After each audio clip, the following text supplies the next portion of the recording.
Mimi naitwa Miraji Fundi. Ugumu wa mchezo? Refari. Kwa nini pengine umeanza kwenda moja kwa moja na mwamuzi? Penalty aliyoitoa kwa kweli sisi imetuumiza. Na ni historia kwa refari huyu. Alifungiwa kwenye mechi ya Alliance na sasa karudi na bado anaendeleza kuwapa ushindi ya Alliance. Kwa maana ya mkwaju aliyopatia Alliance hakuwa rafu kabisa, hakuwa rafu kabisa. Ni ize kabisa, yani refari kachukulia kwamba yeye ni sababu ya kuwapa goli. Vipi kuhusiana na mbinu ambazo uliingia nazo?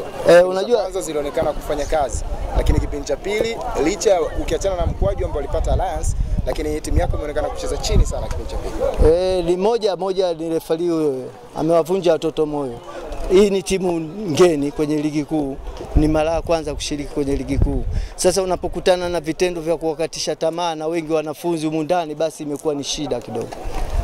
Sawa. Mwalimu, pengine yale kitokea kabla mchezo mlipokuwa mnafanya msafiri imewaathiri kwenye mchezo wa leo?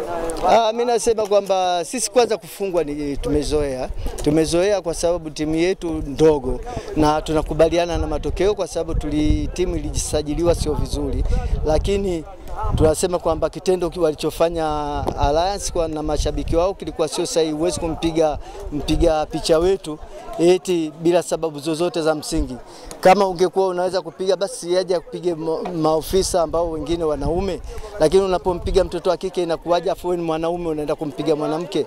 Lakini yote sisi tuchukulie mchezo umekwisha, tumefungwa, tunaenda kujipanga kwa mchezo mwingine. Kwa kumalizia mwalimu, neno moja kwa wasimamizi wa ligi kuu ya wanawake kwa maana bodi ya ligi. Waangalie marefari wanaowapanga kwa kweli. Hilo ndo neno langu la mwisho, waangalie, si walaumu kwa marefari wengi wako vizuri, lakini huyu alifungiwa na Alliance, anakujaje kupewa tena mechi za Alliance achezeshe? Hadi hapo kwa mashabiki wa Geto program. Wawe na tumaini na timu yao kwa sababu timu yao ni ndogo lakini bado inaonyesha ushindani kwenye ligi. Kwanza tunashukuru, ushindi ni ushindi hata ukipata goli moja. Cha muhimu ni pointi 3. Kwa hiyo tulikuwa tunazitaka pointi 3 tumezipata. Lakini ndio hivyo, kuna siku unakuta unapoteza nafasi nyingi.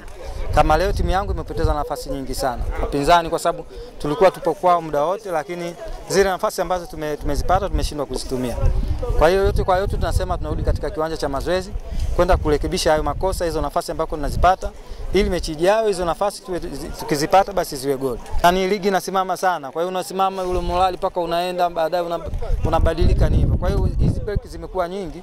Kwa hiyo kuna wakati unaona timu kama ilikuwa juu, kuna wakati ina drop. Na hawa ni watoto wa kike. Kwa hiyo yani wakikaa sana bila kucheza hivyo, kwa hiyo kila mara wanatakiwa wapate game wacheze game za ushindani. Kwa hiyo game za ushindani tunazikosa, kwa hiyo tunapokosa madhara yake inakuwa ndio hivyo.